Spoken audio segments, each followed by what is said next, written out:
Hello, আসসালামু আলাইকুম। টিপ টিপ হালকা হালকা বৃষ্টি পড়তাছে।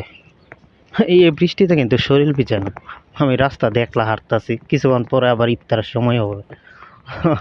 ইফতারের সময় হবে, দেখতে দেখতে রোজা রাখতে রাখতে আজ কয়েক রোজা পার করে ফেলাইলাম ফ্যামিলি ছাড়া। কয়েক রোজা পার করে এলাম ফ্যামিলি ছাড়া। ছোট থেকে এতটুকু বড় হয়েছে পর্যন্ত আমাদের পরিবারের কেউ, যেহেতু আমাদের পরিবারে জয়েন্ট পরিবার, তো মা বা ভাই বোন, মনে করেন দোলা ভাই ভাবিরা সবাই একটা বড় পরিবার, সবাই নিয়ে একত্রে বসবাস করি। তো এই পরিবারের মধ্যে অন্যরকম একটা শান্তি আছে, শান্তি আছে। অন্যরকম একটা শান্তি আছে। কেউ কেউ ছাড়া কোনো জায়গায় বহু দূরে রয় নাই। এই আমি মনে হয় প্রথম এত দূরে পরিবার ছাড়া।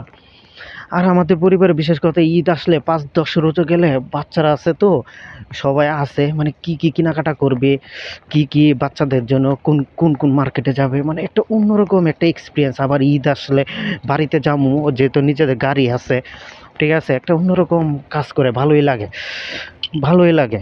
খুব মিস করে পরিবার, এত দূরে চলে আসছে। ওরাও আমার প্রচণ্ড মিস করে, প্রায় সময় দুলা ভাইয়েরা সবাই ফোন করে বলে যে হাহাকার লাগে এরকম। যাই হোক, মিস করো না, মিস আমিও করতে চাই না, আর মিস করলে থাকতে পারবো না। এই যে এখন আবার একটু বৃষ্টি হইতেছে প্রচুর, দেখেন আমার গেঞ্জি মেঞ্জি ভিজে গেছে, আমি একলা পথে চলতেছে। একলা পথে চলতেছে, এটা কোনো কথা? আরে বাবা, বাংলা সাইকেল চলতেছে। এই আর কি অবস্থা। এই যে বৃষ্টি পড়তেছে, আমি ভিজে যাইতেছি এই মুহূর্তে। এই মনে হয় সারাদিনে, এই মনে হয় একটু বৃষ্টির চোখ দেখলাম সারাদিনে। কেয়ার ২-৩টা ফোঁটা পরে আবার থাইমা যায়।